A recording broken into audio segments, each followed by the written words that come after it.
Buenas noches, le damos la cordial bienvenida a la doctora María del Carmen Lara Tamburrino, directora de CT Scanner San Ángel. Bienvenida, doctora. Gracias, Verónica. Buenas noches. Bienvenidos a todos los que nos acompañan. Es un gusto estar aquí en esta sesión mensual virtual y como ustedes saben, vamos a revisar casos clínicos. Le voy a dar la palabra a la doctora Marisa Bravo para que ella presente a la doctora Dafne, que es quien se encargará de esta sesión. Así que bienvenidos. Gracias. Gracias, buenas noches a todos. Doctora, muchas gracias. Esta sesión que se ha llevado ya casi más de 20 años, un poquito más o menos, ahora vía virtual, que eso nos da una oportunidad de seguir actualizándonos y estar en contacto con todos los médicos y residentes que nos siguen. Y bueno, pues ahora nos toca a CT México esta sesión de casos van a ser dos casos muy interesantes y que vemos también el día a día en retos y que nos van a dar unas actualizaciones muy interesantes sobre estos dos casos. Eh, Voy a invitar y con mucho gusto a un elemento del equipo del CT México, que es Dafne Trujillo Soto, que nos ha dado un refresh y que nos da muchísimos enriquecimientos a este servicio. Y bueno, le concedo la palabra a Dafne para que empecemos ya con los casos. Muchas Gracias. gracias por la bienvenida y muchas gracias a todos por conectarse el día de hoy. Como dijo la doctora Marisa, hoy vamos a ver dos casos. Entonces empecemos con el primero. Se trata de una paciente femenina de 32 años de edad cuyos antecedentes familiares tiene un familiar positivo para cáncer de mama, que es su abuela paterna. Ella nos niega antecedentes personales patológicos y no patológicos y llega con nosotros por un nódulo palpable en mama izquierda de reciente aparición. Por la edad le realizamos un ultrasonido mamario como primer estudio de imagen realizado a principios de este mes. Y en sitio palpable de la mama izquierda, localizado en radio 10 línea A, se identifica este nódulo ovalado de márgenes parcialmente lobulados hacia la parte posterior. Hipoecoico con algunas áreas anecoicas centrales. Mide 32 milímetros en el eje mayor. A la aplicación de modo Doppler color, vemos que hay incremento en la vascularidad predominantemente periférica.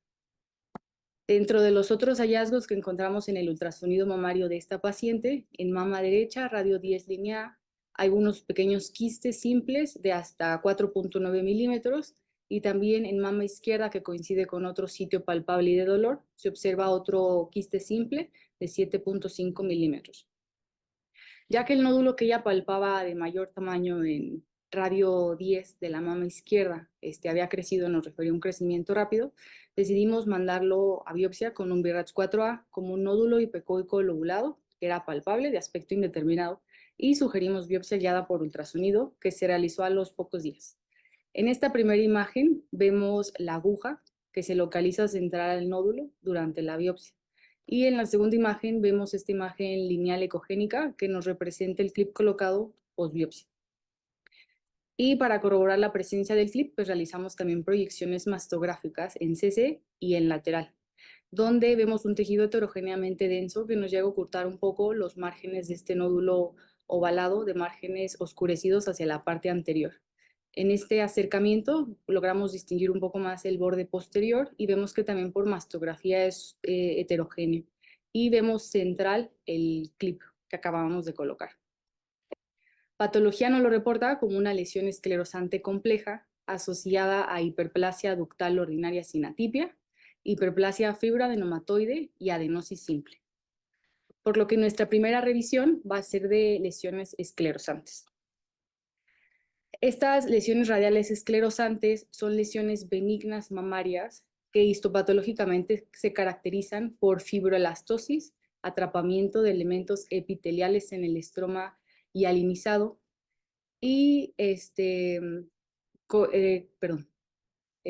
la OMS nos maneja diferentes nombres que podrían ser todos intercambiables como son las lesiones radiales esclerosantes, la cicatriz radial, la lesión esclerosante compleja, como es el caso de nuestra paciente, y la proliferación esclerosante ductal benigna. Todos estos elementos se caracterizan por unos elementos glandulares que están distorsionados, atrapados entre esta elastosis, que nos llega a dar una apariencia infiltrativa, por lo cual es necesario diferenciarlo de un carcinoma por patología. Los términos que más conocemos son cicatriz radial y lesión esclerosante compleja, que es como más nos lo llegan a reportar. La cicatriz radial se caracteriza por este centro fibroelástico con ductos que van a radiar desde el centro, y la lesión esclerosante compleja en realidad es lo mismo que habíamos mencionado de esta fibroelastosis, pero con una arquitectura más desorganizada y compleja. Algunos autores nos llegan a dividir estas dos lesiones por tamaño. Menores a 1 centímetro una cicatriz radial y mayores a 1 centímetro como una lesión esclerosante compleja. Y ambos pueden estar asociados a cambios proliferativos como son la hiperplasia ductal usual y la adenosis, como en el caso de nuestra paciente, papilomas, metaplasia apócrina y quistes. Histopatológicamente los podemos ver así. Estas son tinciones de hematoxilina y de HIE, perdón. En la primera imagen vemos la cicatriz radial con este centro fibroelástico, con estos ductos que nos van a radiar del centro, que nos da esta apariencia estelar. Y la lesión esclerosante compleja, pues esta distorsión, esta arquitectura más desorganizada y más compleja, pero igual con estroma hialinizado y elementos glandulares centrales. Entre los diagnósticos diferenciales a nivel histopatológico está el carcinoma tubular, que igual que las lesiones esclerosantes radiales, van a tener proliferaciones glandulares. Pero pues va a ser algo invasivo, a diferencia de las lesiones esclerosantes, que son lesiones mamarias benignas. Y por lo tanto, el carcinoma tubular va a carecer de células mioepiteliales, lo cual nos puede ayudar en el diagnóstico el realizar tinciones especiales para este tipo de células mioepiteliales, donde en las lesiones benignas vamos a tener presencia y en las lesiones invasivas pues va a haber ausencia de las células mioepiteliales. Y el carcinoma tubular también suele estar asociado a lesiones de bajo grado. La patogénesis de las lesiones radiales esclerosantes pues, se mantiene un poco incierta. Diversos autores nos han sugerido varios orígenes. Algunos sugieren que es secundario a un insulto desconocido, que el tejido va a sanar con áreas locales de fibrosis, que después se va a contraer de forma central, dándonos esta apariencia estelar. Otros sugieren una inflamación crónica como su inicio, donde el parénquima se va a degenerar y se va a esclerosar. Y otros los consideran como parte de los cambios fibroquísticos normales de la mama, por lo cual mencionan que es tan frecuente encontrarlo con otros cambios fibroquísticos. Lo que sí sabemos que no está asociado es, como a pesar de que su nombre no lo indica, a algún trauma o una cirugía previa. Esto no es secundario a esa cicatriz, a la paridad, al uso de anticonceptivos o el uso de tamoxifeno. También es importante empezar a recalcar que estas lesiones pueden llegar a tener un escalamiento post-excisión, también conocido como el upgrade, que una vez que esta lesión sea resecada quirúrgicamente de forma completa, va a aumentar el grado histológico o alguna lesión de alto riesgo. Y lo vemos más en pacientes menopáusicas o aquellas que son mayores a 50 años. La mayoría de las pacientes va a tener una presentación asintomática y la edad común de presentación es entre 30 y 60 años. Es raro encontrarlo en pacientes más jóvenes y, como les mencioné, encontrarlo en pacientes mayores a 50 años hay un mayor riesgo de que pueda tener un upgrade. Es interesante que en estudios cadavéricos han encontrado una alta incidencia de hasta un 28%, lo cual nos indica que probablemente sí sea como algo más frecuente de lo que lo llegamos a ver y algo benigno dentro de los hallazgos de la mama. Y también hemos visto el aumento en la detección de este tipo de lesiones con el uso de tomosíntesis, la cual ha llegado, o sea, previo a la tomosíntesis, la detección de estas lesiones eran de 0.04 y ya posterior ha aumentado hasta un 0.13. Y se cree y se espera que continúe aumentando la detección con la implementación de la tomosíntesis como parte del tamizaje normal. Por imagen podemos encontrar lesiones múltiples o bilaterales.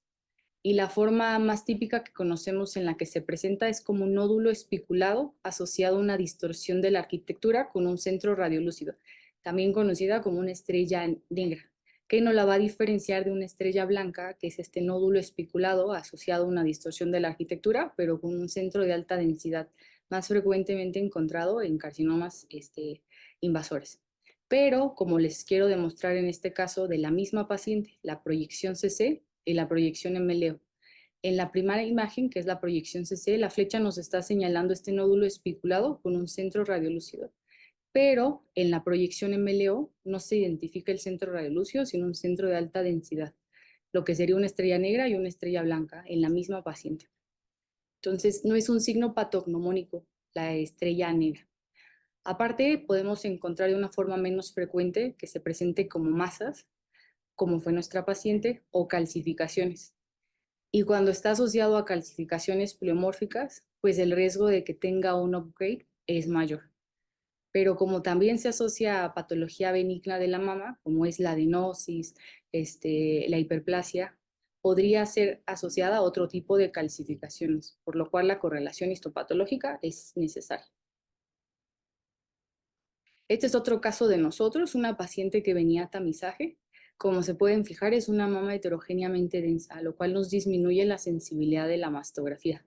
Se le realizó tomosíntesis y en este acercamiento que les hago, en la porción central de la proyección CC, hacia la parte posterior, se identifica esta estrella negra. Como el hallazgo era mejor visto por tomosíntesis, se le realizó una biopsia guiada por tomosíntesis, donde patología nos reportó una cicatriz radial.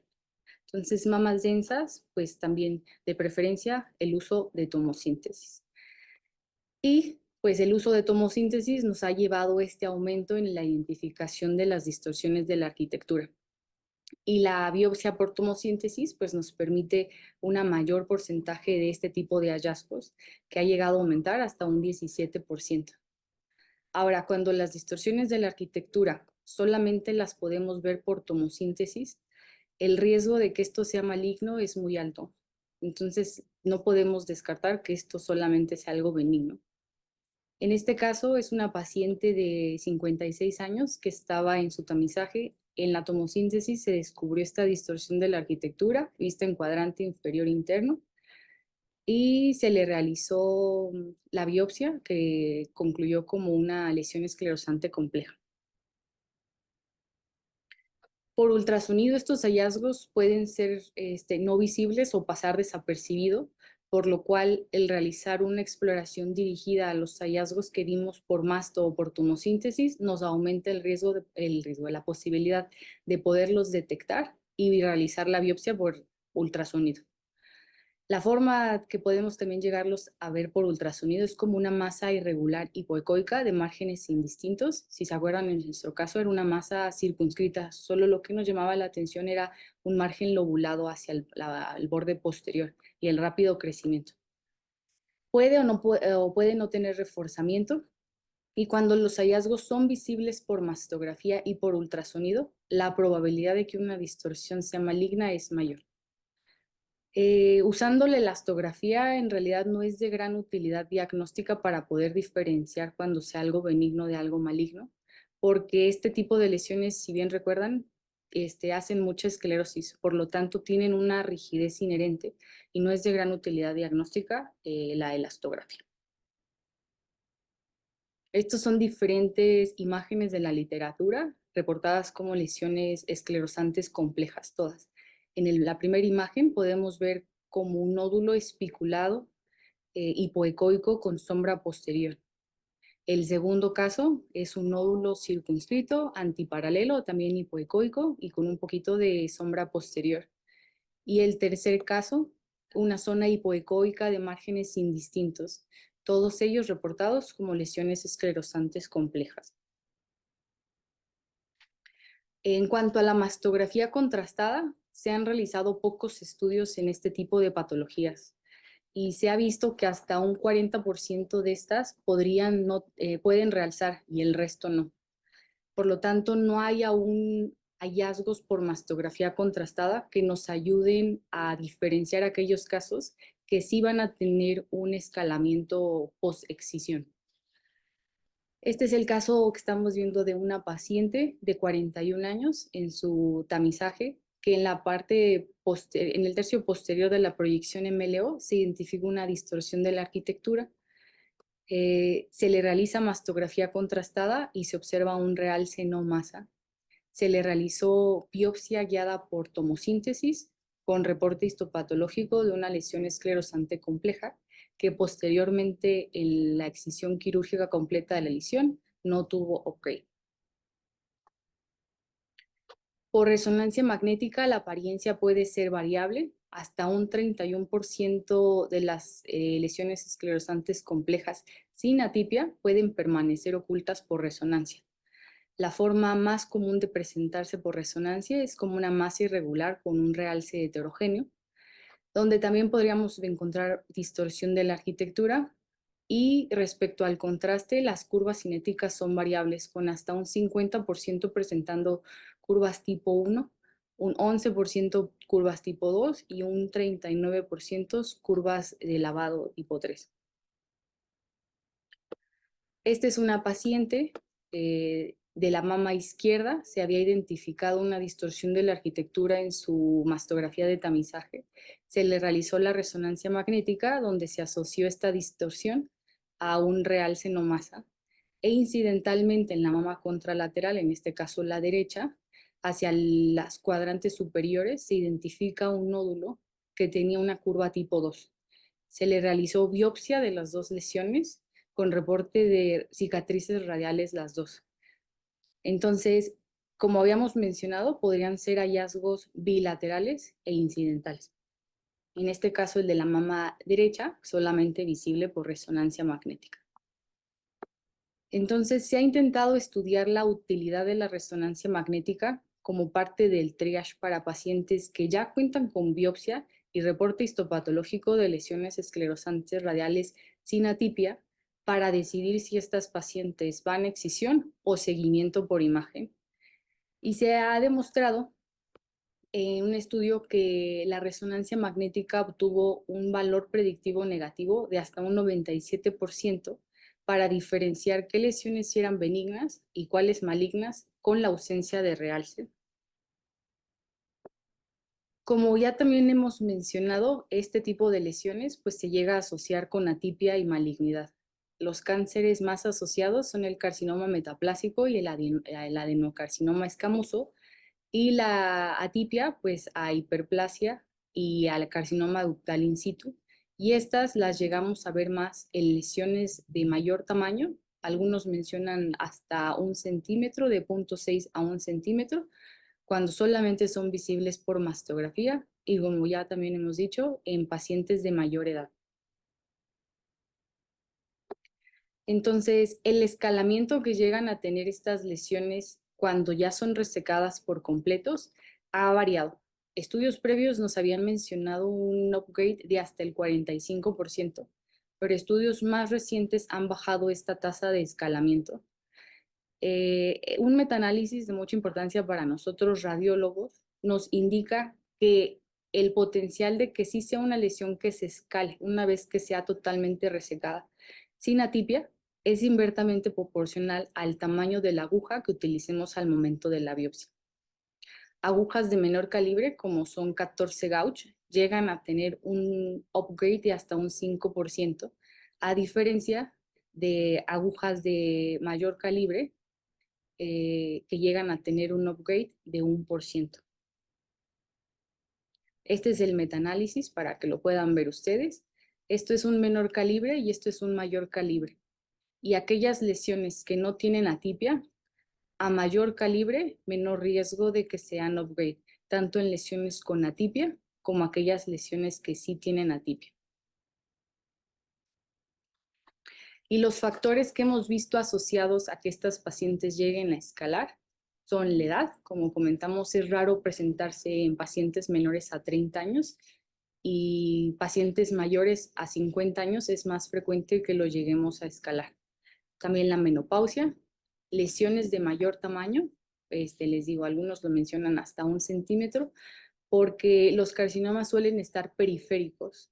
Entonces se comenta que podría haber, al usar una aguja de menor calibre, no biopsiarse lo que tenemos que biopsiar, que está más periférico. Cuando están asociados a atipia, pues las lesiones esclerosantes no asociadas a atipia llegan a tener un upgrade de hasta un 3%, y cuando sí se asocian a atipia, hasta un 7%. Y pues una aguja de pequeño calibre o un muestreo inadecuado también nos llegan a tener mayor escalada postquirúrgica. Recordar que nos vienen adelantando un poco de la 6ª edición del VIRATS, donde entre los cambios que se mencionan está la de lesiones de alto riesgo, que ahora van a ser llamadas como lesiones benignas con riesgo de upgrade. Y entre ellas, la lesión radial y la cicatriz radial, y la lesión esclerosante compleja salen de esta lista al considerarse ahora lesiones benignas, siempre y cuando no estén asociadas a atipia. Por lo cual el manejo sigue siendo bastante controversial. Antes, bueno, hasta recientemente, este tipo de lesiones eran removidas quirúrgicamente por este alto riesgo de escalamiento que nos llegaban a mencionar. Pero pues los estudios más recientes y metaanálisis nos comentan que la tasa de escalamiento es menor de lo que antes se pensaba. Por lo cual, para nosotros como radiólogos es importante realizar un muestreo adecuado al momento de la biopsia y asegurarnos de tomar lesiones con unas agujas de mayor calibre, o como podría ser una biopsia aspiración al vacío, para tener esta buena concordancia radiopatológica. Se ha sugerido un manejo basado en el tamaño y los hallazgos patológicos, por lo cual aquellas lesiones que no estén asociadas con atipia y sean de menor tamaño, podría no ser necesaria la excisión o realizar una biopsia asistida al vacío como terapéutica. En otras palabras, aquellas lesiones que estén asociadas con atipia, pues es necesaria la excisión. Pero aquellas que no tengan atipia y estemos seguros que hemos hecho un muestreo adecuado, se nos está sugiriendo una observación o seguimiento por imagen. Aquí es donde empiezan a variar un poco las recomendaciones, porque pues todavía no hay un consenso. El Colegio Americano de Cirujanos de Mama consideran que aquellas lesiones de mayor tamaño, pues sí deberían seguir yendo a excisión, a pesar de que no tengan atipia, pero bueno. Entonces, lo que nosotros recabamos de la literatura es que aquellas lesiones esclerosantes que ya nos diagnosticaron por biopsia y tienen atipia, el manejo sería excisión. Aquellas que no tengan atipia y sean de menor tamaño, podría darse un seguimiento por imagen de 2 años. El tipo de estudio y la forma de seguimiento aún no se ha esclarecido. Esperemos a ver si la nueva edición del VIRATS nos ayuda un poco con esto. Y aquellas lesiones que sean de mayor tamaño y nos quede la duda si el muestreo fue adecuado, podrían irse a excisión o igual a un seguimiento por imagen a 2 años. Y aquellas lesiones que son incidentales y también no nos reportan atipia, pero patología nos reporta excisión completa de esta lesión al momento de la biopsia, pues sería hasta prudente llegar a considerar un seguimiento normal como parte del tamizaje, al ya no tener, más bien al ya haber realizado la excisión completa de la lesión. Y si patología nos reporta que todavía persiste un poco de la lesión, pero no hay atipia, podría considerarse un seguimiento por imagen a 2 años. Por lo cual, este caso me pareció interesante, ya que no es la presentación típica de este tipo de lesiones. Un nódulo circunscrito de rápido crecimiento. Se vienen adelantando cambios en el VIRATS para este tipo de lesiones, por lo cual hay que estar al pendiente, y pues el manejo sigue siendo un poco controversial. Y el rol del del radiólogo, podría aumentarse al realizar ahora este tipo de lesiones, biopsias de mayor calibre, como algo terapéutico.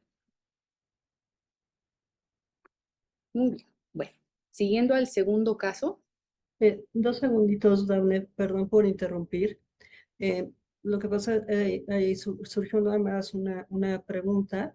Entonces, antes de pasar al segundo caso, Primero, agradecer la presencia de Arturo Isaac Zamudio, que está con nosotros. Y pregunta también Gloria del Carmen Núñez, gracias por estar con nosotros, que si puedes volver a repetir lo de las medidas de las agujas, por Sí, favor. Me voy a regresar un poquito para que lo entiendan mejor. El gauge nos habla como del calibre de la aguja. Un mayor número de gauge es un calibre menor, por lo que este tipo de agujas quiere decir que tiene un menor calibre. Una aguja con un menor gauge nos habla de un mayor calibre. Por ejemplo, este tipo de gauge lo utilizamos en agujas cuando hacemos biopsias por ultrasonido y estas cuando hacemos biopsias por aspiración. Quiere decir, sacamos un mayor tejido cuando usamos un menor gauge.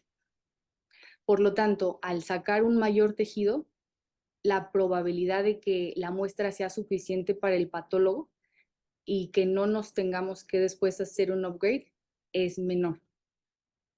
Y cuando utilizamos agujas de menor calibre, hay mayor posibilidad de que después de que se reseque por completo la lesión, si haya un upgrade al ser la muestra de menor calibre y pues también menor tamaño.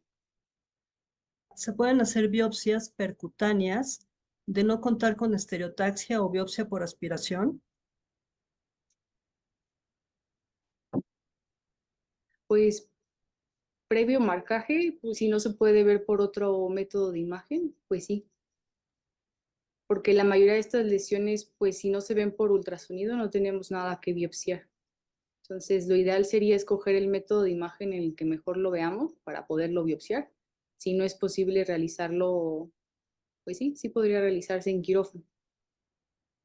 Hola, buena tarde. ¿Sería válido el uso de biopsia asistida por vacío? Sí, justo esa es como la recomendación, que la biopsia Exactamente. asistida al vacío nos ayude como algo terapéutico, una excisión, sin tener que llevar al paciente a quirófano, en esos casos que la muestra sí sea suficiente para nosotros y para el patólogo. Así es.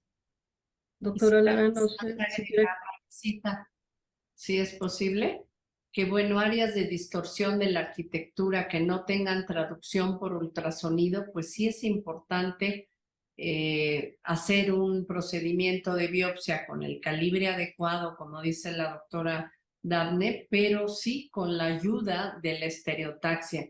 Este equipo o casi todos los equipos ya cuentan con este sistema. Yo lo hice desde el análogo, por supuesto, y ahora la facilidad del digital, de darle 2 medidas a la máquina y que ella calcule la profundidad, que es preciso, y obviamente con el sistema de corte y aspirado para no subestimar una lesión, como menciona la doctora Dafne.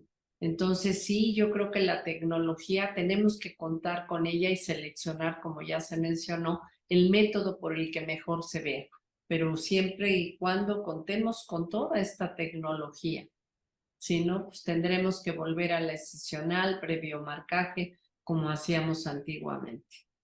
Gracias. Hay 2 preguntas más antes de pasar al segundo caso, pero lo vamos a tratar de contestar un poquito ágil para no pasarnos mucho del tiempo. Si tengo una paciente con este tipo de lesión esclerosante ya con biopsia y viene el año a su control imagenológico y obviamente persiste la lesión, ¿cómo se haría el informe? ¿Sería un BIRATS 2? Pues las lesiones esclerosantes son lesiones benignas y si no ha cambiado nada por imagen para escalarlo a un BIRATS 4 o un BIRATS 5, pues sí, sí sería un 2. Y yo creo que lo importante, como bien dijiste, pues es el diagnóstico de la atipia o no atipia, ¿no? Eso nos cambia todo la pauta del seguimiento. Buenas noches, ¿la marcación se hace en el centro de la lesión o en las espículas? Pues Perdón, yo nada más quería agregar que es bien importante que después de cualquier procedimiento de biopsia haya un clip y que ese clip esté demostrado en el sitio donde se encuentra esa distorsión de la arquitectura y saber que la biopsia fue bien hecha y si no hay ningún aumento en el tamaño, bueno, seguir vigilando y dar el BIRATS, como ya mencionó Daphne, de un BIRAT-2, pero sí es muy importante que se haya colocado ese clip y que podamos tener el seguimiento. Si por el ahorro que representa colocar el clip no lo pusieron y no sabemos el tipo de biopsia que fue externa, fueron otras en otro sitio, pues sí, es controversial cómo vamos a manejar a esta paciente y qué BIRATS le vamos a dar. Así que es bien importante hacer una biopsia con la metodología adecuada, pero sí dejando también el clip para poder tener un seguimiento idóneo.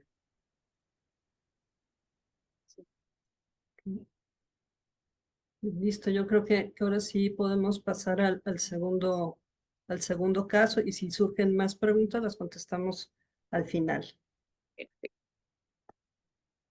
Bueno, nuestro segundo caso es una paciente femenina de 46 años. Ella tiene antecedente familiar positivo para cáncer de mama. Fue su mamá a los 32 años con un cáncer de mama bilateral. Ella cuenta con colocación de implantes mamarios únicos desde hace 20 años y llega con nosotros con una mastalgia derecha desde hace 6 meses. De forma externa ya se le había realizado un ultrasonido mamario donde se encontró un nódulo de 1 centímetro, el cual se dejó en seguimiento con un BRATS-3 y se manejó con vigilancia, pero el nódulo seguía creciendo hasta 3 centímetros. Como creció, se le realizó ya la toma de biopsia y actualmente llega con un reporte histopatológico de carcinoma ductal infiltrante. A la exploración es una paciente con un nódulo en cuadrante superior externo de la mama derecha de 3 centímetros y axila negativa. Esta es la mastografía de la paciente, solamente les pongo las imágenes con mínima compresión, porque como se pueden dar cuenta, los implantes mamarios son grandes. Es un tejido heterogéneamente denso y hacia la cola de Spence de la mama derecha se identifica un nódulo ovalado adyacente al borde del implante de igual densidad al tejido sin hallazgos asociados. La axila en este momento se observaban ganglios ovalados con centro radiolúcido. En las proyecciones de Eklund ya no se las menciono porque la verdad el hallazgo que nos interesa no es visible. De hecho, en la proyección CC apenas se insinuó. Por lo cual en el ultrasonido mamario hacia cola de Spence se identifica un nódulo ovalado de bordes microlobulados heterogéneo con áreas quísticas centrales. A la aplicación de modo Doppler color no muestra vascularidad y en el eje mayor mide 29.6 milímetros que nos corresponde con lo palpado clínicamente. En este momento hacia axila se identifican ganglios con cortical menor a 3 milímetros y todavía preservan su hilo graso. Se realiza el rastreo de las regiones supra e infraclavicular del lado derecho y no se identifican adenopatías.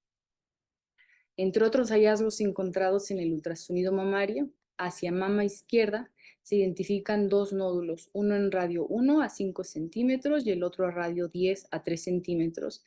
Los dos son ovalados, circunscritos, paralelos, discretamente hipoecoicos.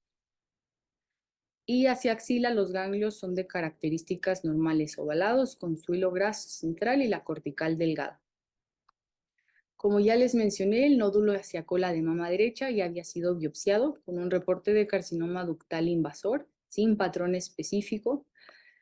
La inmunohistoquímica nos reportan receptores de estrógeno negativos, de progesterona débil con un 10%, HER2 negativo y el Ki61 positivo en el 80% de las células. Por el antecedente de cáncer de mama bilateral de la mamá, se le realizó a la paciente, y bueno, por la presencia de los implantes que nos dificultaba también un poco la realización de los estudios, se le realizó una resonancia magnética, donde hacia cola de Spence se identifica mejor este nódulo, el cual en un T1 sin FATSAT es isoecoico, isointenso, y ya en el FATSAT lo identificamos heterogéneo. En un T2 lo vemos también heterogéneo con un área hiperintensa hacia la parte lateral. Y con el contraste hay un realce heterogéneo predominantemente periférico. Llama la atención en este estudio de resonancia que hacia mama izquierda en las imágenes de sustracción hacia cuadrante superior externo, se identificó otro realce con curvas tipo 2. Cuando vimos las imágenes tanto en T1, sin FATSAT y con FATSAT, era difícil identificar un nódulo y en T2 tampoco era muy visible. Los ganglios axilares, tanto derecho como izquierdo, ya se observaban con engrosamiento cortical del lado derecho y pérdida del hilio graso, y del lado izquierdo sí desplazamiento del hilio graso y un engrosamiento cortical. Se le realizó un second look buscando este realce hacia mama izquierda, donde coincide con el nódulo que se había visualizado originalmente hacia radio 1. Y se observa ovalado, en este momento ya un poquito más de bordes lobulados. Y por el realce que presentó, se le realizó biopsia guiada por ultrasonido. En esta imagen podemos ver la aguja justo central al nódulo. Y también por el engrosamiento cortical de las dos axilas y los hallazgos, se le realizó BAF de ambos lados. El reporte del nódulo de la mama izquierda fue también un carcinoma ductal infiltrante sin patrón específico, un grado 3, con inmunistoquímica positiva, una cruz para estrógenos, también una cruz para progesterona, HER2 negativo y un KI del 70% positivo. Y la citología que se le realizó tanto a ganglios de axila derecha como izquierda fue reportada como hiperplasia linfoide. Por lo cual esta paciente fue diagnosticada con un cáncer de mama bilateral sincrónico. Actualmente la paciente está en quimio, neoadyuvante, va en su tercer ciclo y está siendo valorada por genética. Por lo cual la segunda revisión será de cáncer de mama bilateral. Que hemos visto un aumento en la incidencia de cáncer de mama bilateral, con el incremento también en la esperanza de vida y la supervivencia de las pacientes. El cáncer de mama bilateral puede surgir como una lesión metastásica o como un segundo primario, llámese sincrónico o metacrónico. Dependiendo de la literatura, nos manejan diferentes meses para el diagnóstico de este segundo primario. Lo más utilizado sería de 3 y 6 meses después del diagnóstico del primario, antes para que sea considerado sincrónico y después para que sea considerado metacrónico. El riesgo de una paciente para desarrollar cáncer de mama contralateral, una paciente que ya fue diagnosticada, es de 2 a 6 veces mayor que la población general, por lo cual estas pacientes siempre deben de ser estudiadas por nosotros.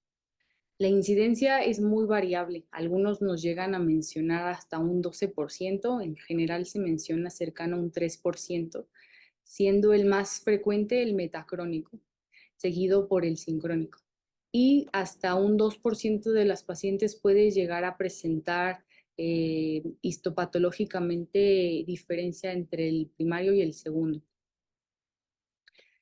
Los factores de riesgo ya conocidos es tener un carcinoma lobulillar, un antecedente familiar con cáncer de mama en primer grado, positivo, hasta un 39% de las pacientes con cáncer de mama bilateral llegan a presentar ya un antecedente familiar también de cáncer de mama bilateral, como fue el caso de nuestra paciente que su mamá había tenido cáncer de mama bilateral, a diferencia de las pacientes que solamente presentan cáncer de mama de un lado, llegan a tener un 5% de antecedentes de cáncer de mama bilateral. La edad joven en las pacientes, como fue nuestro caso, y premenopáusicas, BRCA positivos, que se está estudiando en el caso de nuestra paciente, y multifocalidad y multicentricidad. Por lo cual es importante para nosotros la evaluación cuidadosa de ambas mamas para la detección temprana de ese carcinoma contralateral no palpable. Como sabemos, lo inicial sería una exploración física y una mastografía, pero recordando que la mastografía disminuye mucho su sensibilidad en mamas densas hasta un 30-40%, y más en pacientes jóvenes, como es un factor de riesgo para un cáncer de mama bilateral.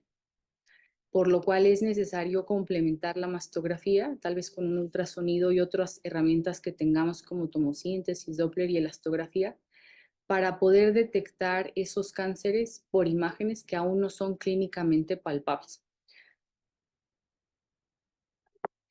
La resonancia magnética pues ya está bastante confirmada para la evaluación de pacientes de reciente diagnóstico en cuanto a la evaluación del tamaño tumoral y detectar otras lesiones en la misma mama o en la mama contralateral.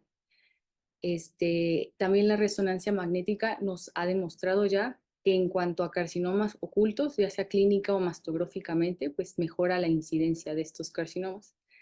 Y pues el diagnóstico temprano del carcinoma contralateral nos permite que sea un tratamiento a la par, lo cual mejora para la paciente. Lo que sí no está tan estudiado es la utilidad de la resonancia magnética en pacientes que ya han sido diagnosticadas con cáncer de mama. Ya lo hemos visto que sí está demostrado en pacientes de alto riesgo, pero pacientes con diagnóstico reciente de cáncer de mama hay pocos estudios de los cuales ahorita vamos a platicar. Pero pues sí, la resonancia magnética nos mejora la detección cuando la comparamos con mastografía. En este estudio de Freitas y sus colegas, en pacientes con diagnóstico reciente de cáncer de mama, evaluaron el uso de la resonancia preoperatoria en términos de supervivencia global. Les pongo aquí sus resultados. Desgraciadamente no fueron estadísticamente significativos en aquellas pacientes que sí tenían resonancia a las que no se les hicieron, pero la conclusión con la que nos quedamos de este estudio es que sí encontraron unas pacientes que se van a beneficiar con resonancia preoperatoria, que incluye aquellas pacientes de edad avanzada, un mayor tamaño tumoral, un mayor grado histológico y axilas positivas. Y estos criterios usualmente no son recomendados en el uso de resonancia preoperatoria, pero ellos demostraron que sí. Habría que ver más estudios para que demuestren el uso de la resonancia en la supervivencia, que es lo que ellos estaban estudiando. Otro de los estudios que también han estudiado la resonancia es de Leckman, donde se estudiaron a 969 pacientes con diagnóstico reciente de cáncer y buscaban la detección del carcinoma contralateral. Y estos encontraron ahí una sensibilidad alta del 91%, una especificidad aún más alta del 99% y un valor predictivo negativo del 99%. Y demostraron que el riesgo de tener un carcinoma oculto en la mama contralateral un año después de que la resonancia lo marcara como negativo era bastante bajo, con un 0.3%. Otro estudio es de COSACAS, donde se evaluaron a 1.465 pacientes, encontraron una incidencia similar a la que les mencioné, cercana al 3% para un cáncer de mama bilateral. Y al comparar mastografía, ultrasonido y resonancia, demostraron que la resonancia tiene la más alta sensibilidad para detectar las lesiones no palpables en la mama contralateral. En ellos su estudio fue bastante largo, donde encontraron el riesgo de carcinoma metacrónico cercano a lo que les mencioné, como también un 2-3%, pero una media de 12 años del diagnóstico, por lo cual queda la duda qué tanto tiempo y con qué método de imagen sería lo ideal seguir a nuestras pacientes. Y pues detectar también lesiones pequeñas y retroareolares de la mama contralateral. Las pacientes con cáncer de mama bilateral pues tienen un peor pronóstico si hay menor tiempo de intervalo entre el primer y el segundo cáncer, por lo cual es muy importante como nosotros radiólogos realizar la detección oportuna de cáncer contralateral. El retraso en el diagnóstico de un segundo primario pues nos podría llevar a una segunda ronda de tratamiento, cirugías más agresivas. Es importante también identificar el tipo histológico, el grado tumoral y el componente in situ, los receptores de estrógenos para hacer un tratamiento dirigido. Y interesante también este estudio de STAT, donde demostraron que tumores bilaterales, que aunque tengan similar patología inmunohistoquímica, ellos creen que podrían ser eventos clonales independientes al haber en la misma mama eventos moleculares similares. El manejo más frecuente en las pacientes con cáncer de mama bilateral es la mastectomía. En casos que se lleven a radioterapia, pues cuando se utilice radioterapia tangencial, tener cuidado por la superposición de los campos hacia las porciones mediales, que nos aumentaría el riesgo de daño en la piel y tejido subcutáneo medial. Igual, la evaluación ganglionar nos va a dar parte del pronóstico de estas pacientes y la terapia adyuvante. Este caso me pareció interesante porque pues no hay que olvidar que las pacientes con un cáncer de mama de reciente diagnóstico, olvidar la mama contralateral. Y pues el uso de mejores métodos de imagen para nosotros nos ayudaría mucho para la detección de estas pacientes de una forma temprana, que mejoraría mucho el pronóstico que tengan.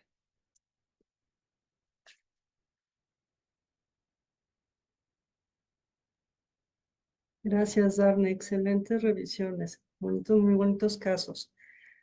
Antes de pasar a contestar las preguntas que pudieran surgir, los voy a invitar a contestar una evaluación que se los agradeceremos mucho y es mucha retroalimentación para nosotros. Muy bien. Doctora, le cedo la palabra. Felicitar a Dafne por su excelente presentación.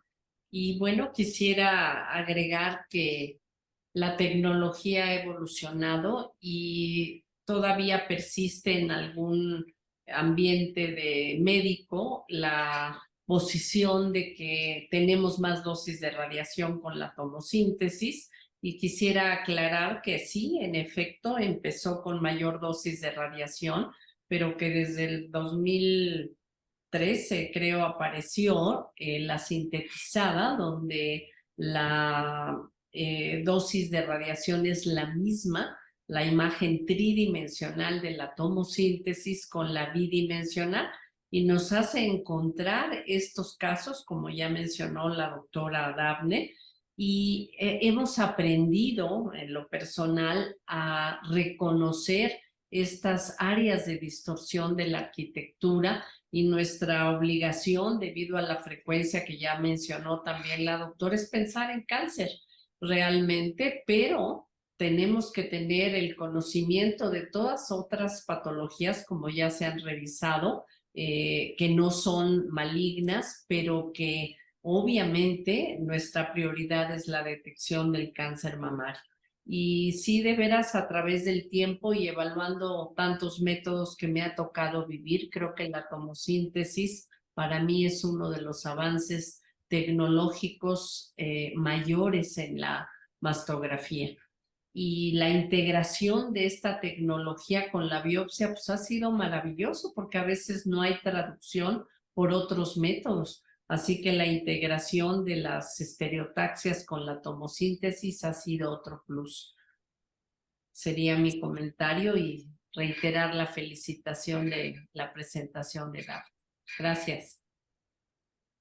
Gracias, doctora. Y bueno, sí, hay que subrayar la utilización y el aprovechamiento de todas las herramientas que tenemos disponibles.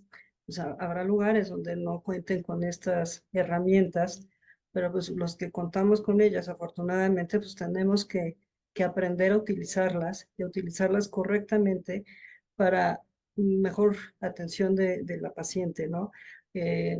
La resonancia magnética con sus guías.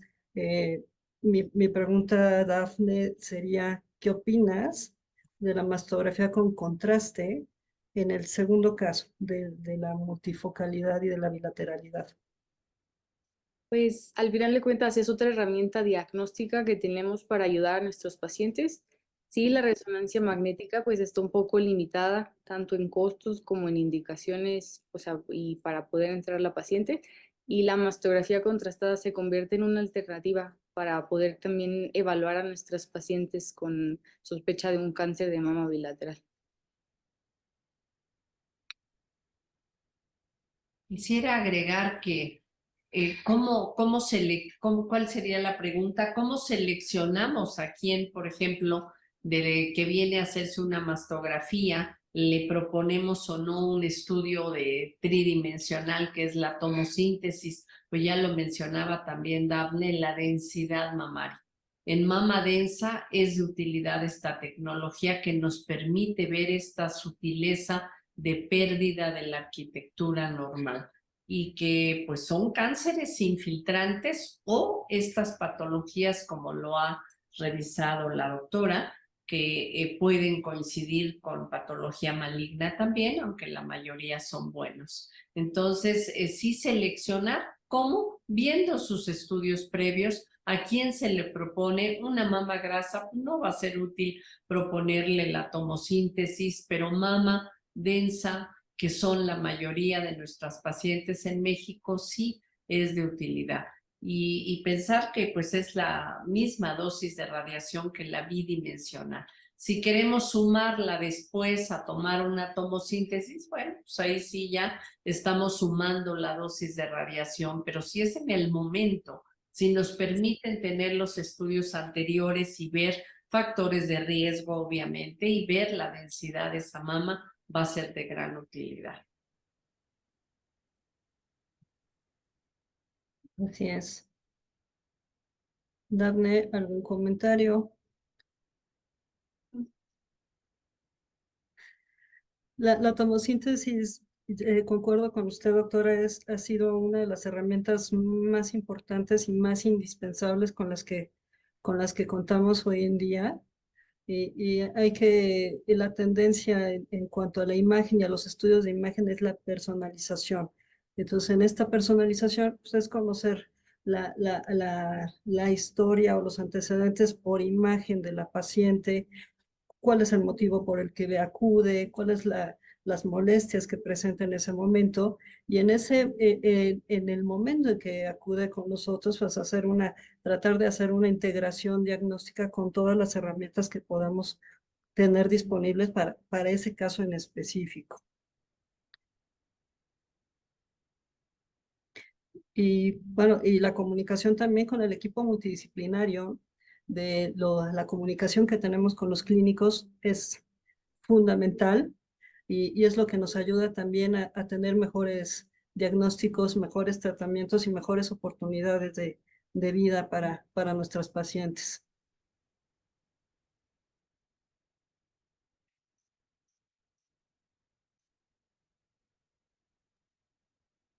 No hay más preguntas, son más comentarios que agradecemos muchísimo que nos den. El último comentario es importante que dice tener un equipo multidisciplinario bien integrado para ofrecer el mejor abordaje a las pacientes. Y bueno, yo quisiera nada más compartir, ya que no hay otras preguntas. Esta mañana nos mandaron una indicación de uno de los médicos oncólogos a hacer una biopsia específica de tal cuadrante, de tal mama.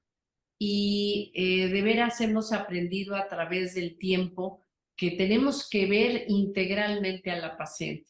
Resulta que las placas no eran tan de buena calidad, hablé con la paciente que no iban a tener costo incluso, pero que nos permitiera mejorar la calidad de la imagen, y el nódulo por el cual se envió a biopsia pues es un ganglio anormal, probablemente inflamatorio, pero de estos que tienen una interrogante, y el carcinoma era de la mama contralateral. Y realmente fue un hallazgo en nuestra revisión intencionada de ir a buscar el lado contralateral. También revisamos la mama derecha. Entonces, permítanos que veamos integralmente a sus pacientes y no nos enfoquemos nada más a ver la mama que tienen la duda, porque realmente encontramos muchas veces patología del lado contralateral. Así que integralmente, créanos que somos muy disciplinados en no hacer cosas extras, pero sí ver integralmente, son órganos pares, y ya también Dafne nos mostraba, ¿no?, los casos de bilateralidad, pero en este caso de hoy en la mañana era contralateral, aunque va a hacerse biopsia de los dos lados. Gracias. Así es. No, y bueno, hay un último comentario que salió ahorita. Dafne, si nos puedes ayudar, dice, por favor, ¿pueden aclarar un poco más acerca de la mastografía contrastada? Yo creo que lo podemos decir muy breve. Pues es una nueva técnica es una nueva herramienta que está en crecimiento y tiene sus indicaciones, así como los otros tipos de estudios en que nos van a apoyar a tener un mayor diagnóstico integral, sobre todo en mamas densas, en pacientes que ya han sido operadas, en pacientes que tienen una quimioterapia neoadyuvante, en pacientes en que hay una duda mastográfica y ultrasonográfica, pacientes que tienen problemas en que no se pueda realizar la resonancia, la ostrofobia, etcétera. No sé, perdón, creo que ya puedes comentar más, Daf, por favor, de esto de la mastografía contrastada. Y claro, Yo que no tenga experiencia, perdón, Dable, en la mastografía contrastada diría yo es etapificar. Si piensan en cirugía conservadora, hagan estudios funcionales. Está la resonancia de tiempo atrás, pero ha venido también por costos, ya mencionaba Marisa, y con el uso de un medio de contraste yodado hidrosoluble, hacer la mastografía contrastada. Tiene la limitante que si queremos ver el músculo pectoral mayor por sospecha de invasión, pues gana la resonancia en la posición al tener una paciente en decúbito ventral. O sea, seleccionar, al contar con toda esta gama de estudios funcionales, si piensan en cirugía conservadora, utilícenlos y pues es ahí donde entra este manejo multidisciplinario con ustedes también para dialogar y decir cuál es lo mejor para su paciente. Gracias. Perdón, te tomé la palabra. y no, pues es que tengo más que decir que lo que ya han dicho ustedes. Al final de cuentas, todos queremos un manejo integral para nuestra paciente y la mastografía contrastada se convierte en otro método para ayudarnos a nosotros a realizar nuestro mejor diagnóstico e individualizar cada caso para ofrecerle lo mejor que podamos a la paciente. Listo. Bueno, pues con esto cerramos, ya no hay más comentarios, ya no hay más preguntas. Yo agradezco, Daf, muy buenas revisiones, siempre también son enriquecedoras para obviamente para todos nosotros. Doctora Lara, pues siempre gracias por hacernos este espacio y a ustedes por estar en esta hora. Gracias por dárnoslas y poder compartir un poco de lo que hacemos al día a día. Quisiera nada Gracias. más, Marisita, mencionar que la siguiente sesión nos sigan acompañando, se hacen mensualmente a las 19 horas y tocará a 7 lomas. Hemos tratado de que cada centro presente sus casos, sus experiencias, sus revisiones y va a ser el 30 de julio, igual en martes a las 19 horas, repito, y ojalá nos puedan acompañar. Gracias. Y gracias a todos los mensajes que están poniendo. Gracias por acompañarnos. Gracias, buenas noches. Gracias. Gracias, buenas noches.